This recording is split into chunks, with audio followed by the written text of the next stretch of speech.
Dear students, हम DNA replication पढ़ रहे थे। डीएनए रेप्लिकेशंस के मॉडल हमने पिछले वीडियो में देखे। 3 मॉडल बताए थे आपको: conservative model, semi conservative model और डिस्पर्सिव मॉडल। जिसमें से जो मेन जो मॉडल होता है, जो प्राकृतिक रूप से हमें सभी कोशिकाओं में जो देखने को मिलता है, वो होता है semi conservative mode of DNA replication, जो कि सभी प्रकार की कोशिकाओं में, यूकैरियोटिक और प्रोकैरियोटिक कोशिकाओं में पाया जाता है। डीएनए रेप्लिकेशन की जो प्रोसेस है प्रोकैरियोटिक और यूकैरियोटिक कोशिकाओं में अलग अलग प्रकार से संपन्न होती है।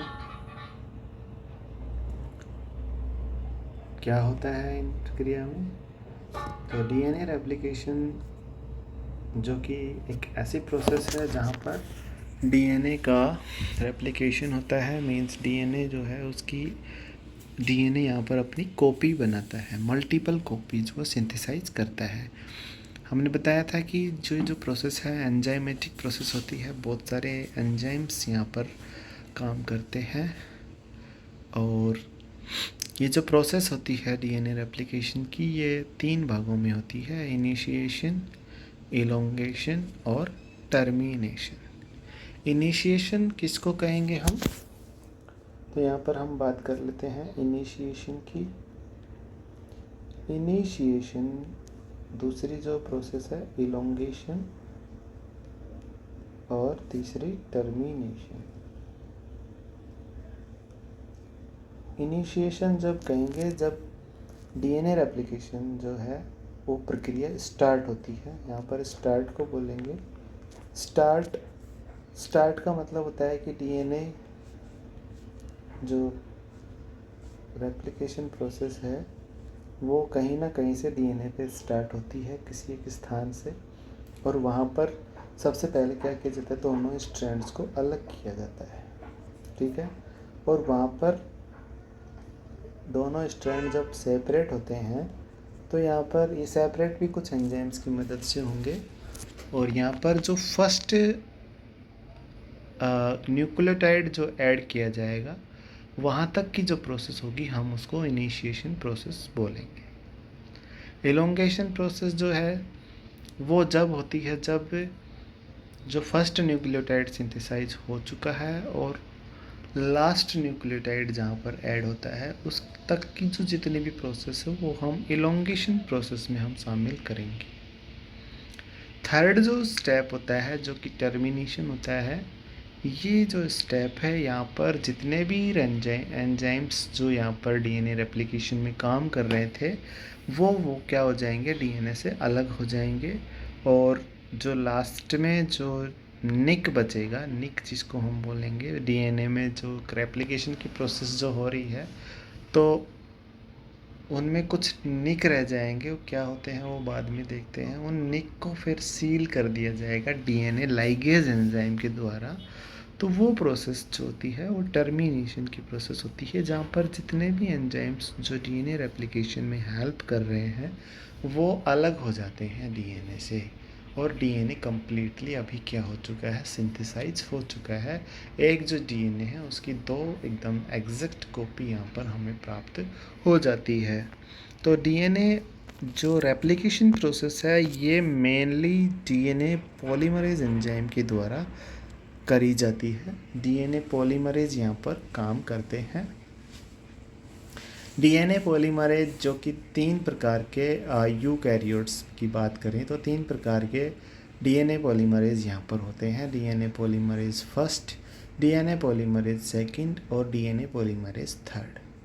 तो जो डीएनए पॉलीमरेज जो थर्ड होता है, जो मेन जो प्रक्रिया होती है डीएनए सिंथेसिस की डीएनए रेप्लिकेशन के दौरान, वो डीएनए पॉलीमरेज फर्स्ट के थर्ड के द्वारा ही करी जाती है। तो जो मेन एंजाइम हम डीएनए रेप्लिकेशन के लिए जो मेन डीएनए पॉलीमरेज है वो कौन सा होता है भाई? बात की जाए यूकैरियोट्स की तो डीएनए पॉलीमरेज थर्ड यहाँ पर ये होता है। डीएनए पॉलीमरेज सेकंड और डीएनए पॉलीमरेज फर्स्ट, इनमें कुछ तरह की एक्टिविटीज़ पाई जाती है, जैसे कि इनमें डीएनए को सिंथेसाइज करने की एक्टिविटी भी होती है और ये एक्सोन्यूक्लियस एक्टिविटी भी इनमें पाई जाती है। तो ये डीएनए को रिपेयर करने में क्या करते हैं, हेल्प करते हैं। तो डीएनए पॉलीमरेज जो कि डीएनए डिपेंडेंट डीएनए पॉलीमरेज है, ये यहाँ पर मेन एंजाइम होता है, वो जो कि डीएनए रेप्लिकेशन प्रोसेस को पूर्ण करने में योगदान देते हैं। इसके अलावा हम एंजाइम्स की बात करें तो एक दूसरा एंजाइम यहाँ पर होता है हेलिकेज। हेलिकेज एंजाइम जो है वो डीएनए, जो हमने बात करी थी इनिशिएशन के दौरान, सबसे पहले जो काम होता है कि डीएनए के दोनों स्ट्रैंड्स को अलग अलग करना। तो ये जो डीएनए हेलिकेज एंजाइम यहाँ देख सकते हैं, ये दोनों स्ट्रैंड्स को हाइड्रोजन बॉन्ड उनके बीच को ब्रेक करके और क्या कर देता है, दोनों स्ट्रैंड्स को अलग अलग कर देता है। इसके बाद में डीएनए लाइगेज एंजाइम यहाँ पर पाया जाता है, जो कि डीएनए में जो, जैसे कि हम बात कर सकते हैं, जैसे ये डीएनए स्ट्रैंड का एक लास्ट सिरा हो जाता है और ये दूसरा जो डीएनए पीछे है, ये फर्स्ट पार्ट है, ये सेकंड पार्ट है। दोनों डीएनए के बीच में जो निक होता है, निक, उसको सील करना हो, उसे जोड़ना हो, तो ये कौन करेगा, डीएनए लाइगेज जोड़ने का काम ही करता है।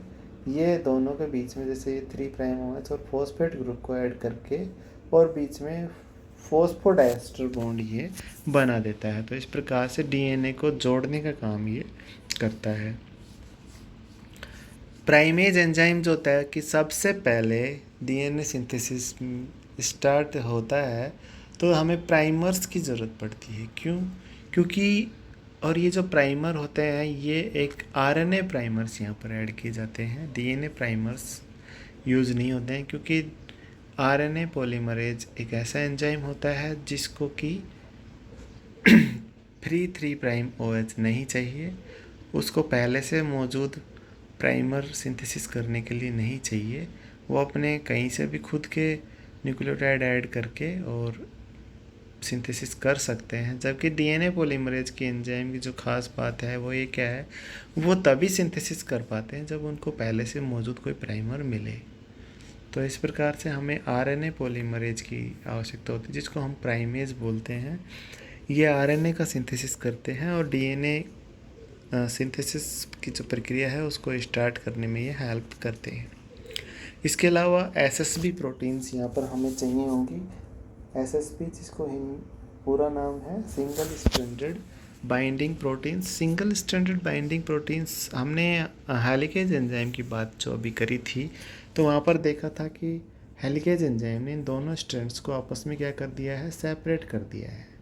अब ये सेपरेट तो हो गए, लेकिन ये वापस से भी आपस में क्या कर सकते हैं, जुड़ सकते हैं। तो SSP protein single stranded binding protein, ये दोनों स्ट्रैंड अब डबल से सिंगल हो चुके हैं, यहाँ पर ये बाइंड हो जाती है, इसलिए इनको हम सिंगल स्ट्रैंडेड बाइंडिंग प्रोटीन्स कहते हैं।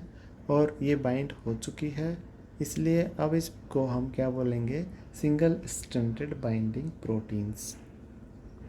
ये क्या करते हैं, इनके बाइंड हो जाती है और इन दोनों स्ट्रैंड्स को सेपरेट करके रखती हैं ताकि ये वापस से क्या ना हो सके, जुड़ ना सके। तो इस प्रकार का जो एंजाइम है, ये प्रोटीन है, इनको हम सिंगल स्ट्रैंडेड बाइंडिंग प्रोटीन बोलते हैं। तीसरा जो एंजाइम होता है गायरेज, जो कि जैसे हेलिकेज जो है, जब दोनों स्ट्रैंड को अलग करता है तो आगे जो डीएनए है वो क्या हो जाता है, ज़्यादा इनमें कॉइलिंग जो है, डीएनए जो डबल हेलिक्स बनाते हैं वो ज़्यादा टाइट हो जाते हैं। तो उनको वापस से नॉर्मल टाइट करने के लिए एक एंजाइम होता है गायरेज। ये क्या करता रहता है, आगे जो ज़्यादा टाइट हो जाते हैं तो उनमें एक एक कट लगा के डीएनए को और एक राउंड वापस से उनको रिलैक्स कर देते हैं और वापस से जोड़ देते हैं। तो उनमें जो टॉर्सन है उसको ये कम करते रहते हैं। मीन्स ये नेगेटिव सुपर कोइलिंग वहाँ पर ऐड करते हैं, ना कि पॉजिटिव। इसके अलावा टेलोमरेज यूकैरियोट्स में हमें देखने को मिलेगा, क्योंकि प्रोकैरियोटिक डीएनए में सर्कुलर होता है, वहाँ पर हमें टेलोमेयर देखने को नहीं मिलते हैं। ये टेलोमेयर हमेशा लीनियर डीएनए में देखने को मिलेगा, जो कि यूकैरियोट्स का एक फीचर होता है। आगे चलें। By directional replication. तो डीएनए जो प्रोसेस रेप्लिकेशन जो प्रोसेस है वो बाई डायरेक्शनल होती है। मींस जहाँ पर रेप्लिकेशन जो बबल बनेगा, सबसे पहले जहाँ पर रेप्लिकेशन स्टार्ट होता है उस रीजन को हम क्या बोलते हैं, ओरिजिन रीजन। जैसे कि ये डीएनए है, अगर डीएनए रेप्लिकेशन यहाँ से स्टार्ट होता है तो इसको हम बोलेंगे क्या, ओरी region, origin region, origin of replication. तो ओरिजिन के ऊपर एक बबल बनेगा। ये जो बबल है ये दोनों डायरेक्शन में इनका डीएनए सिंथेसिस को ये लेके जाएगा। तो इसको ही हम जहाँ एक वो बबल जहाँ पर दो रेप्लिकेशन फोर्क हमें देखने को मिले उसको हम बाई डायरेक्शनल रेप्लिकेशन बोलेंगे। जबकि यूनी डायरेक्शनल रेप्लिकेशन वो होता है जहाँ पर हमें एक सिंगल फोर्क देखने को मिले। हालांकि ऐसा रियल में पॉसिबल नहीं है। जितना भी डीएनए रेप्लिकेशन प्रोसेस जो होती है वो यूनी डायरेक्शनल होती है। कोई अपवाद स्वरूप ये जो प्रोसेस यूनी डायरेक्शनल रेप्लिकेशन ये हमें देखने को मिलती है। सिर्फ नेचुरल जो प्रोसेस है वो डीएनए रेप्लिकेशन की यूकैरियोटिक और प्रोकैरियोटिक सेल्स में वो बाई डायरेक्शनल यानी कि डबल रेप्लिकेशन फोर्क हमें देखने को मिलेंगे। जब डीएनए सिंथेसिस हो रहा होता है तो हमें दो प्रकार के स्ट्रैंड्स देखने को मिलते हैं। एक होता है लीडिंग स्ट्रैंड और एक लैगिंग स्ट्रैंड। वो कैसे होता है कि एक जो डीएनए स्ट्रैंड होता है वो कंटिन्यूसली सिंथेसाइज होता रहता है, जबकि दूसरा जो स्ट्रैंड है वो डिसकंटिन्यूस होता है। मीन्स वहाँ पर डीएनए रेप्लिकेशन छोटे छोटे टुकड़ों में होता है। इन टुकड़ों को ही ओकाजाकी फ्रेगमेंट्स हम बोलते हैं। इनको सबसे पहले ओकाजाकी ने देखा था, इसलिए हम इनका नाम ओकाजाकी फ्रेगमेंट्स रख दिया गया। तो डीएनए रेप्लिकेशन के दौरान वो स्ट्रैंड जहाँ पर डीएनए जो रेप्लिकेशन है कंटिन्यूस चले, लॉन्ग स्ट्रैंड डीएनए सिंथेसिस हो, उसको तो हम लीडिंग स्ट्रैंड बोलेंगे क्योंकि वो आगे रहता है। और लैगिंग स्ट्रैंड वो होता है जहाँ पर डीएनए रेप्लिकेशन की प्रोसेस है वो स्टेप में होती है, ना कि कंटिन्यूस। तो ये डिसकंटिन्यूस होता है। ऐसा क्यों होता है कि एक कंटिन्यूस होती है एक डिसकंटिन्यूस होती है? ये डीएनए पॉलीमरेज के कारण ऐसा होता है। वो एक स्ट्रैंड के ऊपर तो कंटिन्यूसली डीएनए सिंथेसाइज करते हैं, जबकि दूसरे डीएनए के ऊपर डिसकंटिन्यूस क्या करते हैं, डीएनए सिंथेसाइज करते हैं और ओकाजाकी फ्रेगमेंट्स का निर्माण करते हैं। तो डीएनए रेप्लिकेशंस की प्रोसेस की हम बात करें तो जो एक रेप्लिकेशन बबल बनेगा जहाँ पर दो फोर्क हमें दिखाई देंगे। तो रेप्लिकेशन फोर्क हम किसको बोलेंगे? तो यहाँ पर आपको देखते हैं ये जो एरिया है यहाँ पर ये एक वाई शेप स्ट्रक्चर बनी और एक वाई शेप स्ट्रक्चर ये बनी। तो ये जो वाई शेप स्ट्रक्चर जहाँ जिस डायरेक्शन में रेप्लिकेशन जा रहा है इसको ही हम रेप्लिकेशन फोर्क्स बोलते हैं। ठीक है, रेप्लिकेशन फोर्क क्या होते हैं भाई? जहाँ पर डीएनए स्ट्रैंड अलग होके और वाई जैसी संरचना बनाते हैं उसको हम रेप्लिकेशन फोर्क बोलते हैं। तो एक जो रेप्लिकेशन फोर्क है, दोनों बाई डायरेक्शनल रेप्लिकेशन होता है नॉर्मली हमें पता है। तो जो फोर्क होता है उन पे एक स्ट्रैंड हमेशा लीडिंग रहेगा, दूसरा लैगिंग रहेगा। तो यहाँ पर हम देख सकते हैं ये जो प्रोसेस है एक दूसरे के विपरीत चलती है। ये दोनों लीडिंग होते हैं और ये दोनों लैगिंग होते हैं। जो दोनों जो फोर्क हैं जो एक दूसरे के अपोजिट होते हैं, तो उनमें लीडिंग और लैगिंग स्ट्रैंड भी हमेशा एक दूसरे के अपोजिट डायरेक्शन में ही देखने को मिलेंगे। डीएनए रेप्लिकेशन की जो प्रोसेस है वो डीएनए पॉलीमरेज थर्ड के द्वारा कंप्लीट करवाई जाती है, हमने बात करी थी। तो इस दौरान क्या होता है कि कंटिन्यूसली फॉस्फोडाइस्टर बॉन्ड यहाँ पर ये बना के और न्यूक्लियोटाइड को आपस में ऐड करते जाते हैं। और यहाँ पर देख सकते हैं एक जो न्यूक्लियोटाइड है ये और जो दूसरा न्यूक्लियोटाइड है, इन दोनों के बीच में क्या बन जाता है, फॉस्फोडाइस्टर बॉन्ड बन जाते हैं और ये एक लीनियर चेन का निर्माण करते हैं। इसको ही डीएनए रेप्लिकेशन बोलते हैं, जो कि पॉलीमरेज डीएनए पॉलीमरेज एंजाइम्स के द्वारा ये प्रक्रिया पूर्ण करवाई जाती है।